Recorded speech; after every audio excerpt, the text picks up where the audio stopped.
It's just good to have clear roles of what everyone does, and then not to like overlap too much, and trust that the other person will do their job to their best ability, right? Do you often have to say like, oh, time's out, you know, let's talk about this, let's forget that the personal side of things, let's focus on work, or vice versa? Yes, before we didn't have a boundary. We just like, you know, sometimes we're having a romantic dinner and then something pops in and then you bring it out and then just brings the mood down, right? And you do need that time out or a space where you're just like, okay, this is home. Let's not, you know, let's talk about it during work hours. But of course it's in your head. You never stop thinking. But when you say it out loud, you sort of gauge how that person is feeling. Do you want to like, there's a time and place for everything, right? And depends on the situation. Exactly, right? exactly. And you pick your battles. That's if you think, you know, it's worth talking about it or it's worth fighting over it, you know, yeah. True. I'm still learning. I'm still learning every day. Agree. I think with your parents, maybe a little bit different from the husband and wife relationship. It's not easy working for a family business either. But it's fine. It's fine as long as we do fight. We do fight sometimes, but then we made into certain agreements, and we're better again. So that's life, you know. So, yes. For me, it's also quite difficult to negotiate with parents. So I just try never to do family business. You know, sometimes they will ask me opinions. I would ask their opinions, but I usually just decide what to do. Yeah. I'm also having some work with my partner as well. So it's also you know, it's difficult to, as you say, you know, not combine personal and work relationships. So. Yeah. I mean, I grew up in a household full of strong women, and you know, from my great grandmother to my grandmother to my mother, and even my sister, they're all very alpha female, and the male in my family have always taken like the just like the overseeing position, and then, you know, the female do all the groundwork. And then so I grew up never being like you know, because you're a woman you can't say this, because you're a woman you can't do that. It never occurred to me as I was growing up. I mean, I saw how hard my grandmother worked, my mother worked, and so, you know, for me it's just like hard work pays in the end. It was never like, because you're female you can't say that. So when I started off in 2014, when we started Rangoon Tea House, being female was never a letdown for me. It was being young. I was 22, and so that was more of a challenge because I was young, not so much because I was female, to sort of, you know, stand my ground. Because a lot of my employees were much older than me, and some, you know, come from F&B background with much more experience than me. I don't have that hospitality background, and so every day, I mean, still is learning on the job, but then, you know, just you know, having a clear direction, like yes, you know, we're all in this together, but, you know, there must be some certain level of trust and respect. Yeah. Right. How do you see, you know, learning from your grandmother, mother, you know, what are some specific examples that you learn from them that you're using in your life now? Definitely not being able, I mean, definitely being able to just speak your mind and not being afraid to ask questions and just be like, hey, this is my opinion and this is what I think. Because for me, I was an introvert growing up. I still consider myself an introvert. I was very scared of public speaking. Stuff like this, I never would have done like 5 years ago. I think also because, you know, I'm the second child and I have an older sister who's much more sociable and very extroverted. So I sort of like lived under her shadows growing up. And then my mom liked to treat us as twins, even though we're 1 year apart.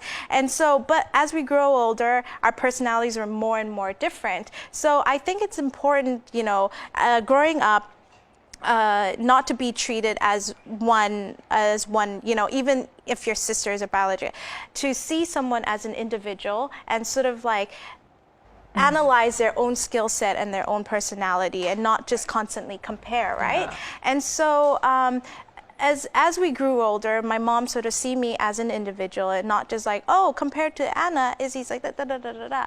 But then I think it's great that you also have to speak your mind. Like, yes, Mom, this is what I want. This is what I think, and you know, I think you should trust my opinion and not compare it to other people all the time. And so, you know, pushing my boundaries and my limits. You know, it was more evident after university when I moved back. I mean, I lived 4 years abroad on my own. My mom visited just during graduation. She didn't come before that. So we sort of like individualized and then explored ourselves intrinsically. And when I moved back, I guess my mom sort of like, wow, like by that, you know, I was more opinionated.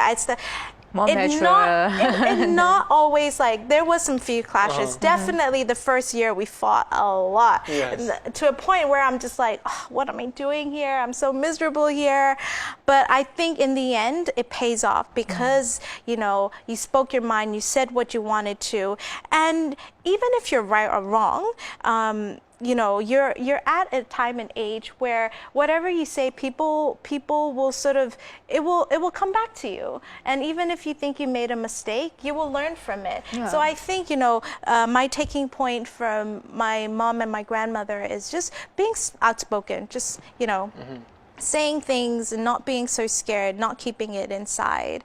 Yeah. Yeah, I think it also helps that you had this away from home experience in the university. Yeah. How about for like people, you know, in Myanmar, there are people who didn't have the chance to go study abroad, for instance. How, I mean, perhaps you could also see that in your employees or your colleagues at RTH Group. Yeah. Yeah. You know, they may just be devoted their lives to F&B business. How do they also like try to find their voice? I think like regardless of whether you spend time away from home or not, it's just like being being aware of yourself.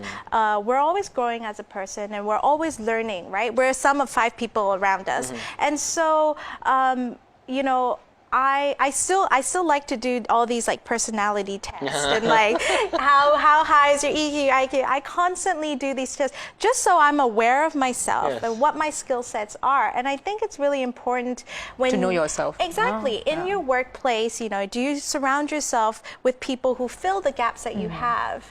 And I do that with like my employees too. When we build teams, not everyone is going to get together. You can't have 2 alphas going at each other. And Ted and I are also very different in that way. I fill in his gaps and he filled in my gaps. So I think, you know, yeah, regardless of whether you spend time away or not, it's getting to know yourself.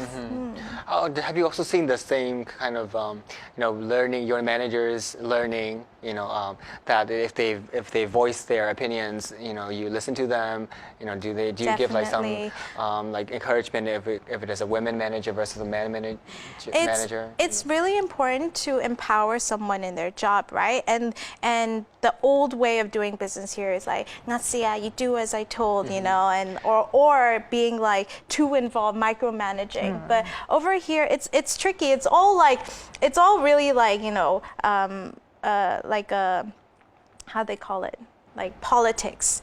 Politics. And for us, our job is not to micromanage, but our job is to empower a person in that position to do their job well and be able to make decisions. So we hire this person for this position because we trust.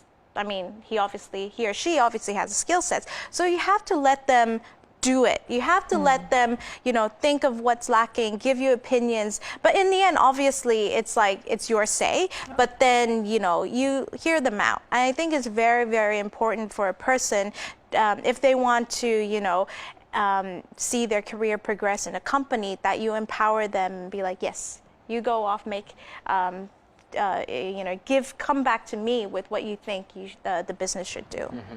Do you give someone like kind of like separate career progress for like women versus men, or just treat them equally? It's for women specifically. I think, obviously over here what we can do is we can give maternal care support, and we have maternity leaves and stuff like that. But I'm also thinking, like, I saw something that was very, very good. It was a controversy, like giving out free condoms and giving out free pads. People give out free condoms all the time, but it's a choice. Whereas going through menstruation is not a choice; it's biological. So that should be free. And so stuff like that, I believe, our company, as we grow older, we want to do something more women focused to sort of be inclusive as well.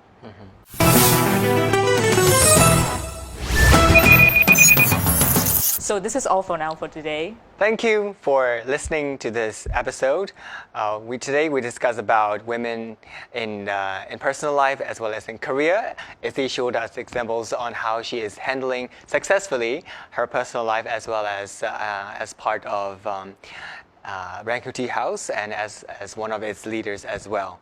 So I hope that this will be inspiring and also encouraging to a lot more leaders, especially women leaders in Myanmar and Southeast Asia as well. Thank you for sharing. Thank you for having me. Like, comment, share. Bye.